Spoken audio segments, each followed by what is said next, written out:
कैलाश पर्वत पर, मन में सोचा कि मैंने ब्रह्मा जी और ब्रह्मा जी की पत्नी में तो झगड़ा करवा ही दिया है, भगवान नारायण और लक्ष्मी जी में भी झगड़ा करवा चुका हूं, पर आज तक लोगों ने ये नहीं सुना कि शिव पार्वती में कभी झगड़ा हुआ हो। सुना कभी आपने? नहीं, कभी झगड़ा नहीं होता, क्योंकि प्रेम ही इतना ज्यादा है दोनों में, आपस में झगड़ा होता ही नहीं। तो क्यों ना मैं इन दोनों में झगड़ा करवा दूं। और संसार में सब दुखी हैं, पर शिव जी का परिवार सुखी है, तो इनको भी दुखी कर देते हैं। ऐसा नारद जी विचार करने लगे। आए कैलाश पर्वत पर, भोले बाबा ने देखा नारद जी आ रहे हैं तो खूब स्वागत सम्मान किया। आओ नारद बाबा आओ। कैसे आना हुआ? बहुत दिनों बाद आए हो। नारद जी ने कहा कि भोले बाबा आज मुझे आपसे काम नहीं है, मुझे तो पार्वती जी से काम है। अब एक रूप से नारद जी पार्वती जी के गुरु भी लगते हैं। पार्वती जी नारद जी को अपना सदगुरु मानती है। तो नारद जी ने कहा कि मुझे पार्वती जी से काम है। कहाँ है पार्वती जी? भोले बाबा ने कहा कि अंदर गुफा में है, चले जाओ। तब नारद जी आए पार्वती जी के पास। पार्वती जी ने प्रणाम किया। ओहो गुरुदेव आए हैं, आओ गुरु जी आओ। कैसे आना हुआ? बढ़िया। नारद जी को आसन पर विराजमान किया। आइए आइए नारद जी, बहुत दिनों बाद दर्शन दिए। आजकल आप आते नहीं हैं, बहुत दिनों बाद आए हैं। तो नारद जी ने कहा कि हाँ हाँ, मैंने थोड़ा आना जाना कम कर दिया है। संसार में अब असली प्रेम रहा ही कहाँ है, सब स्वार्थ से प्रेम करते हैं। सुर नर मुनि सबकी यह रीति, स्वार्थ लाग कर ही सब प्रीति। स्वार्थ के कारण लोग प्रीति करते हैं, प्रेम करते हैं। संसार में किसी को किसी से मतलब निकालना हो ना, गरज निकालना हो, तो व्यक्ति इतना मीठा बोलता है, इतना मीठा बोलता है, इतना मीठा बोलता है, मानो इसके जैसा मीठा संसार में दूसरा कोई है ही नहीं। इतना मीठा। पर गरज निकलने के बाद, मतलब निकलने के बाद कोई नहीं पूछता। नारद जी ने कहा कि बस इसी कारण मैं दिखावटी प्रेम से, ये बनावटी प्रेम से थोड़ा दूर ही रहता हूं, तो मैंने आना जाना कम कर दिया। पर आज मुझे याद आ गई कि चलो आपका दर्शन कर लूं, तो मैं आ गया। नारद जी ने पूछा कि पार्वती जी ये बताइए, बहुत दिनों बाद आपसे भेंट हुई है, तो सब कुशल मंगल तो है? पार्वती जी ने कहा कि बाबा आपकी कृपा से सब कुशल मंगल है, किसी प्रकार की कोई तकलीफ नहीं, कोई परेशानी नहीं। अब नारद जी को तो झगड़ा करवाना था। इधर देखिए,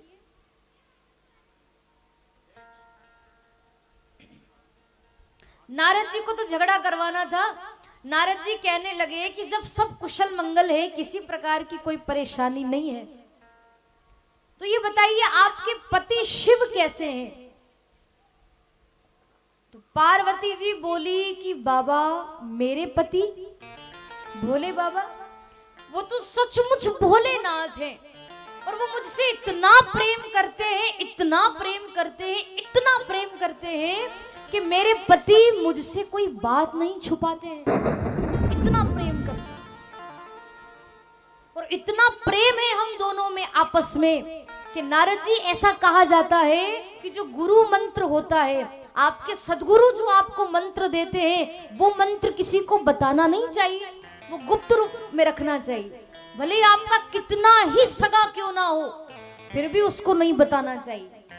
पर मेरे पति इतने सरल, इतने भोले, और मुझसे इतना प्रेम करते हैं कि जो गुरु मंत्र गुप्त में रखना चाहिए, नहीं बताना चाहिए, वो भी उन्होंने मुझे बता रखा है। इतना प्रेम है हम दोनों में आपस में, कोई बात हमारे बीच में छुपी नहीं है।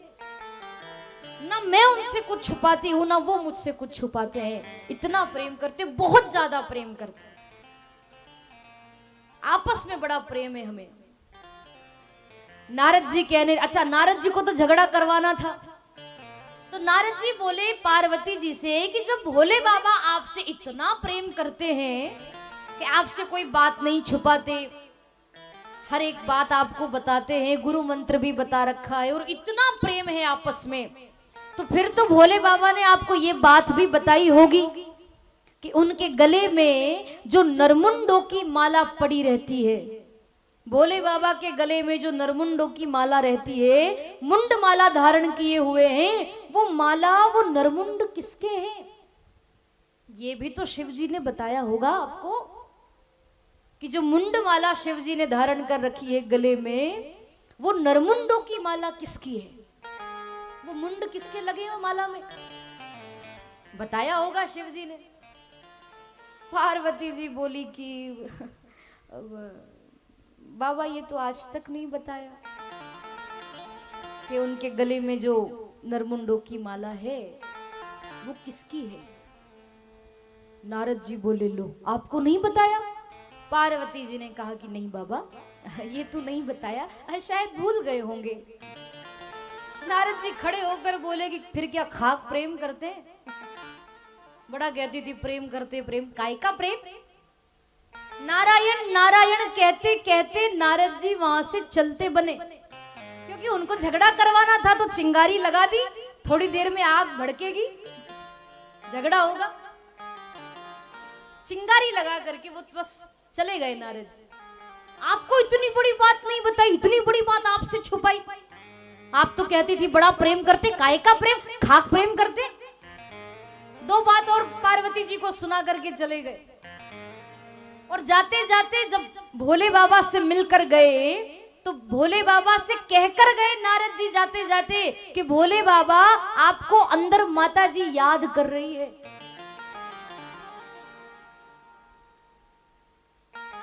शिव जी बोले कि नारद जी आप आए हो ना तो फिर तो जरूर ही पार्वती मुझे याद करती होगी।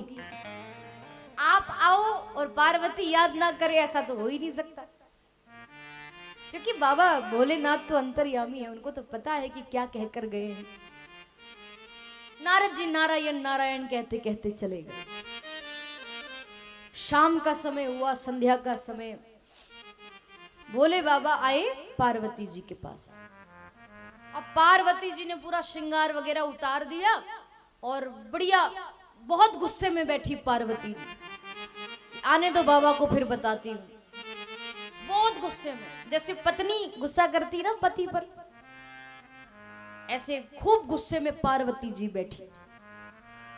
आने दो फिर बताती हूँ। आए भोले बाबा पास में आकर बैठ गए।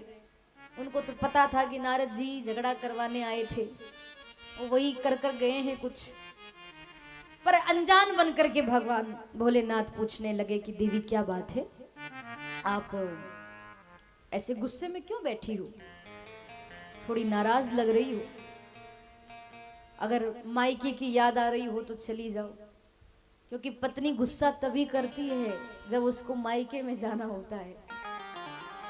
हाँ, पति जाने नहीं दे और पत्नी को जाना होता है तो फिर पत्नी गुस्सा होती है। तो बाबा ने कहा कि परिवार वालों की याद आ रही हो तो चली जाओ, मैं तो मना भी नहीं करता, जाओ मायके में होकर आओ।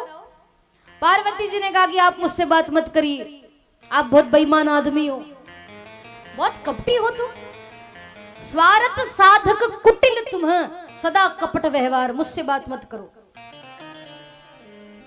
बड़ा कहते हो प्रेम करते हो, प्रेम काय का प्रेम? कोई खाक प्रेम करते हो?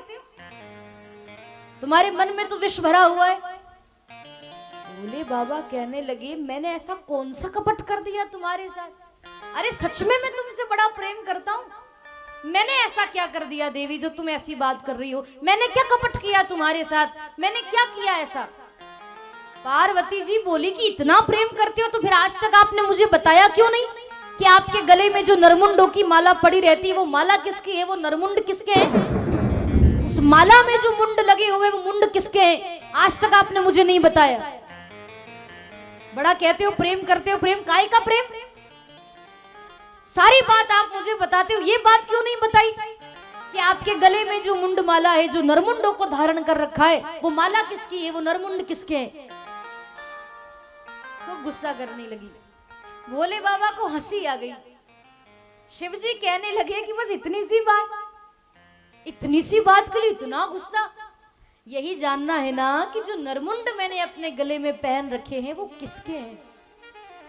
पार्वती जी ने कहा बताओ किसके नरमुंड हैं। तब भगवान शिव ने बताया कि देवी ये जो नरमुंड है ये और किसी के नरमुंड नहीं है, ये तुम्हारे ही नरमुंड है। तुम्हारे अत्यधिक प्रेम के कारण हम दोनों में आपस में प्रेम ही इतना ज्यादा है कि तुम्हारे जितने भी अवतार हुए और अवतार होने के बाद जब भी तुम अंतर ध्यान हुई या तुम्हारी मृत्यु हुई तब मैंने तुम्हारे नरमुंड अपने हृदय से लगा कर रखे हैं। जितनी बार तुम्हारा अवतार हुआ, जितनी बार तुम यहाँ प्रकट हुई हो, लीला करने आई हो, तब मैंने तुम्हारे नरमुंड अपने हृदय से लगा कर रखे हैं। तुम्हारे ही तो है। पार्वती जी ने देखा कि ओहो मेरे नरमुंड हैं, मैं भी तो देखूं कि मैं कितनी बार जन्म ले चुकी हूं, कितनी बार मर चुकी हूं। तो पार्वती जी ने वो नरमुंड गिने 10, 20, 30, 40, 50, 60, 70, 80, 90, 100 जैसे ही वो सारे नरमुंड गिने तो वो तो पूरे 108 नरमुंड थे। कितने थे?